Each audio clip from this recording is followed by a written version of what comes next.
बेटी बनी बहू। ये कहानी उस डरी हुई लड़की की है जिसकी शादी 3 महीने में तय हो चुकी है। अरे क्या रमा, क्यों उठ गई बेटा इतनी जल्दी? थोड़ी देर और आराम कर लेती ना। नहीं माँ, ठीक है, कोई बात नहीं। ये बताओ, चाय के साथ नाश्ते में क्या लोगी? अरे कैसी बात कर रही है रमा, कल तक तो तू ऑर्डर दिया करती थी कि ये खाना है वो खाना है। आज तू हमें पूछ रही है, क्यों बेटा? माँ अब ऐसे ही बोलिए ना, क्या खाएंगी? बेसन की रोटी बना दूं दही के रायते के साथ? माँ कुछ सोचती है फिर कहती है, अच्छा सुन, ये बता, रोहन का फोन आता है? शादी होने वाली है तेरी उससे, बात करती रहा कर। हाँ हाँ हाँ माँ, बात होती रहती है। मॉर्निंग में मैसेजेस भी डालती हूँ। अच्छा माँ, नाश्ता बना कर आती हूँ। ये बदलाव रमा में अचानक आए थे। कहाँ तो वो देर से उठती, बिस्तर पर ही नाश्ता खाना और आराम से नहाना। माँ ने बचपन से ही किसी राजकुमारी की तरह रखा।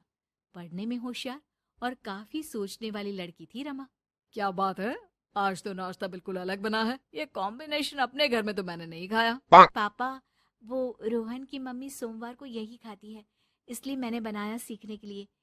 ठीक नहीं लगा तो कुछ और बना देती हूँ। अरे नहीं नहीं, हमारी समधन जो खाएगी हम भी साथ बैठकर वही खा लेंगे। वैसे इट्स वेरी हेल्दी। हाँ रमा, गुड, वेरी गुड। पापा के मुंह से तारीफ सुनकर रमा खुश हो जाती है। वो रोहन को फोन करती है, पता है पापा ने मेरे हाथ के नाश्ते की तारीफ की, बोल रहे थे it's very tasty Rama. Good good, सही है। अच्छा देखो, कल मम्मी पापा कुछ भी ग्रीन वेजिटेबल का खाते हैं, जैसे पालक पनीर या फिर मिक्स सलाद के साथ ब्राउन ब्रेड। तुम बना लेना कल, और हाँ पिक्स शेयर करना, मैं माँ को दिखा दूंगा। ठीक है, भेज दूंगी। अगले दिन रमा फिर कुछ नया बनाकर रोहन को फोटो भेजती है।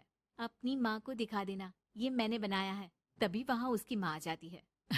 ये क्या बेटा, ये हाथ कैसे चल गया तुम्हारा? अरे कुछ नहीं माँ, वो तो बस ऐसे ही। आप बताओ ना, क्या चाहिए? अरे कुछ नहीं बेटा, ला मैं हाथ में दवा लगा देती हूँ। माँ हाथ में दवा लगा रही थी कि पता नहीं रमा क्या सोच रही थी। थोड़ी परेशान सी थी। क्या हुआ रमा, क्यों परेशान लग रही हो? रोहन से कोई बात हुई है क्या? नहीं माँ, आज जो बनाया उसकी फोटो मांगी थी रोहन ने, दे तो दी, लेकिन अभी तक कोई रिप्लाई नहीं आया। माँ कुछ सोचती है, फिर रमा के फोन से उसके जले हुए हाथ की फोटो खींचकर भी रोहन को भेज देती है। अरे माँ, ये क्या कर रही हो? वो सोचेगा कि मुझे काम करना आता ही नहीं। हाँ तो सोचने देना, पढ़ाई में नहीं मिल पाता था वक्त, जितना सीखा है काफी है। वक्त के साथ ही खाना बनाना, घर संभालना सब कुछ आ जाता है। थोड़ी देर में रमा के फोन का मैसेज बजता है। रमा के पास रोहन का फोन आ जाता है। माँ को ये खाना देखने में ही अच्छा नहीं लगा। बोल रही थी कि तुम्हें बोल दूं कि अच्छे से बनाना सीखे। ना हो तो कोई क्लास ज्वाइन कर ले, मैं पैसे दे दूंगा। और हाँ, प्लीज यार ऐसी डरावनी जलने कटने खून खराबे वाली फोटो मत भेजा करो। जल गई क्या? तुम्हें खाना नहीं बनाना आता क्या? मुझे ब्लेम मत करो। मैंने ब्लेम करने के लिए नहीं, बस अपनी सीरियस एफर्ट दिखाने के लिए ये फोटो भेजी थी। वैसे भी मैंने नहीं, मॉम ने भेजी थी, पता नहीं क्यों। ओ यार, तुम्हारी मॉम क्यों इतना इंटरफियर कर रही है? वैसे अभी ये हाल है तो बाद में तो वो हमारे घर में ही ताक जाग करती रहेंगी।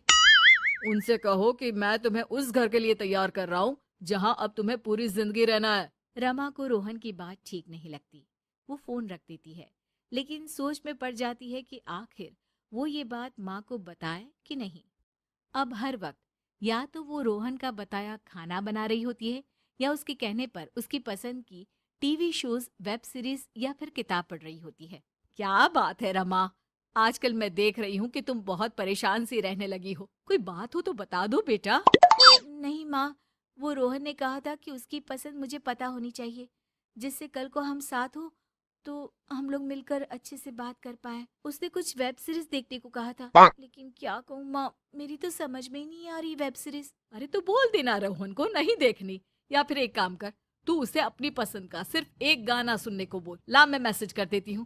ना ना माँ, आप तो रहने दो। पिछली बार भी जब मैंने उसे बोला कि आपने मैसेज किया है तो वो गुस्सा हो गए थे। अच्छा, क्या बोल रहा था? यही कि माँ क्यों इंटरफेयर कर रही है, मैं तुम्हें उस घर के लिए तैयार कर रहा हूँ जहाँ तुम्हें पूरी जिंदगी रहना है। माँ अब समझ जाती है कि रोहन उसकी रीमा के लिए ठीक नहीं है।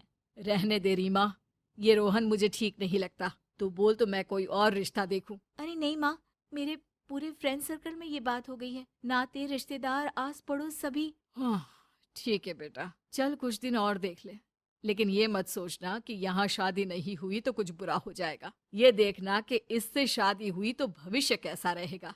समझी? प्यार, विश्वास और इज्जत से बढ़कर कुछ भी नहीं है। रीमा माँ की बात पर हाँ बोलकर वहां से चली जाती है।